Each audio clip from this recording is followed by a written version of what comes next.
what values came up for you in those experiences. Now I want you to imagine a bullseye. Okay, so we've got the center, then we've got a circle going around it, and then another circle going around it. So in the center, the target of the bullseye, the center is going to be values. Values are going to make up your foundation. Then the middle circle is going to be your goals. Goals are going to be built on your values. And then the outer circle are your interests. That's the least essential. So values are more essential than goals, and goals are more essential than interests. So I'll give you an example. Two people might love coffee, and they might love the cafe culture, so they have a shared interest. Now, they may decide that they want to open a cafe together as a business, so they have a shared goal.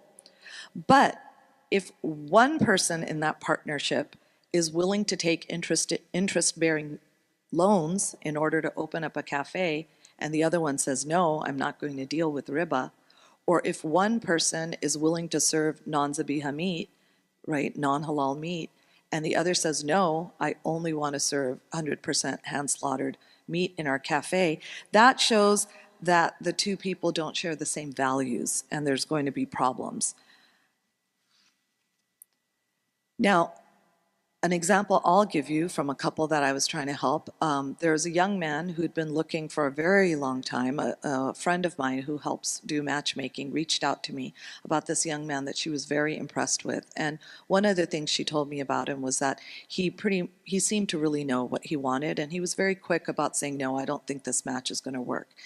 And he was Ivy League educated, handsome, from a good family, religious, had a really good reputation, beautiful manners, and it was in a high-earning profession.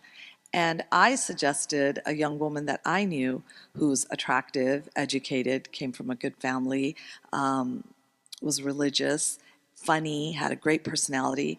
And he told the other matchmaking auntie, the second he saw the photograph and the biodata of the young woman that I was recommending, he said, I think she's the one. That's how quickly he knew. Now, the couple started talking to each other, and they really hit it off. They enjoyed each other's company. They respected one another. They seemed to have the same goals, but everything came to a screeching halt when the young woman found out, the young man let her know, that he had two friendships that were very, very important to him.